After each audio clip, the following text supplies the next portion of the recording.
ابتدائی یہودیوں کی تاریخ سخیر سلال اور بحیرہ روم کے مشرقی ساحل پر مرکوز ہے۔ یہ دریائے نیل کے کنارے آباد تھی۔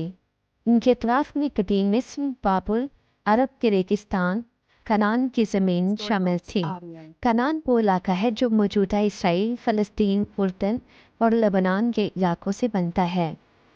عبرانی بائبل کے مطابق یہود قدیم بنی اسرائیل کی نسل سے ہیں جو کنعان کے علاقے میں آباد ہوئے۔ بنی اسرائیل 12 قبائل پر مشتمل تھے۔ قحط کی وجہ سے کنعان چھوڑ کر مصر کی زرخیز زمینوں پر آباد ہوئے تو صدیوں بعد مصری فراعنہ کی حکومت نے انہیں مبینہ طور پر غلام بنا رکھا تھا۔ قرآن اور سابقہ مقدس کتابیں اس کی تصدیق کرتی ہیں۔ 400 سال کی غلامی کے بعد اللہ تعالیٰ نے حضرت موسیٰ کو یہود کو فرعون سے رہائی کے لیے بھیجا۔ اسلام کے مطابق انہوں نے حضرت موسیٰ علیہ السلام کی حکم عدولی کرتے ہوئے کنعانی قبیلے سے لڑنے سے انکار کر دیا، جس کی سزا کے طور پر بنی اسرائیل 40 سال کی مدت تک سینا کے ریگستان میں گمراہ پھرتے رہے، جہاں انہیں من و سلوہ ملتا رہا۔ پھر 1400 قبل مسیح میں یوشع بن نون کی زیر قیادت کنعان فتح کر لیا۔ بہت سی آثار قدیمہ کے ماہرین کی تحقیقات ان واقعات کا ٹھوس ثبوت پیش کرنے سے قاصر ہیں۔ ان کی تحقیق بتاتی ہے کہ قدیم ترین یہودیوں کی ثقافت کنعانی ہے، مصری نہیں، اس لیے اسرائیل کی ریاستوں کا اصل مقام کنعان ہے۔ ان کے حروف تہجی، برتن اور ثقافت کے دیگر نشانات ان کا کنعانی ہونا ثابت کرتے ہیں۔ 1000 قبل مسیح میں طالوت بادشاہ کے تحت یہودی بادشاہت قائم ہوئی۔ حضرت سلیمان علیہ السلام کے دور میں سب سے پہلے حرم قدسی پر ہیکل کی تعمیر کی گئی جو بیت المقدس میں ہے۔ 8ویں صدی قبل مسیح میں شامی حکمرانوں نے اور 587 قبل مسیح میں بابلیوں کی فوج نے یروشلم کے ہیکل سلیمانی کی تباہی میں اہم کردار ادا کیا۔ سقوط یروشلم کے بعد بابل موجودہ عراق یہودیوں کے لیے 1000 سال تک توجہ کا مرکز رہا۔ یہاں یہود کے چند سب سے ممتاز شہر اور برادریاں قائم ہوئیں، جو 13ویں صدی تک یہودی زندگی کا مرکز رہا۔ 200 عیسوی سے 500 عیسوی میں 10 لاکھ یہود میں اضافہ ہوا، جو بعد میں بڑھ کر 20 لاکھ تک جا پہنچا۔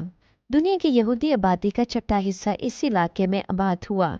یہودی تصوف یعنی قبالہ جو آج بھی ان میں بہت مشہور و رائج ہے، کچھ یہودی دانشوروں کے مطابق اپنی اصل حالت کے ساتھ ساتھ اس میں جادوئی عملیات کا دخول اسی زمانے میں ہوا، جو قرون وسطیٰ تک مزید ترقی کرتا گیا۔ جلاوطنی کے بعد یہودی جب یروشلم واپس لوٹے تو دوسرے ہیکل کی تعمیر 516 قبل مسیح میں مکمل ہوئی۔ یہودی قوم نے پہلے فارسیوں کے ماتحت اور پھر یونانیوں کے زیر تسلط کچھ ترقی کی۔ 70 عیسوی میں یروشلم کے محاصرے میں رومیوں نے یروشلم میں واقع ہیکل کو تباہ کر دیا۔ یہودی آبادیوں کو قتل کیا گیا اور غلامی میں بیچ دیا گیا، یا پھر وہ فرار پر مجبور کیے گئے۔ محققین اور تاریخ نویسوں کا کہنا ہے کہ اس نقصان نے یہودی عقیدے کے بنیادی اساس کو بہت متاثر کیا۔ وہ اس نقصان اور بے گھری کے احساس کو اپنے اندر جذب کرتے رہے۔ آئندہ آنے والے وقت میں مزید ظلم و ستم نے اس احساس کو تقویت دی۔ ان جلاوطن یہودیوں کی یہودیت صرف ہیکل کے گرد گھومتی تھی، اور اس ہیکل کو وقت کے ہاتھوں بار بار ملیا میٹ ہوتا دیکھ کر یہودی قوم کا احساس کچلا جاتا رہا۔ اسی احساس کو وہ مغربی تہوار یعنی تہوار کریا پر شکست اور ذلت پر ماتم کر کے صدیوں سے مٹانے کی کوشش کرتے آئے ہیں۔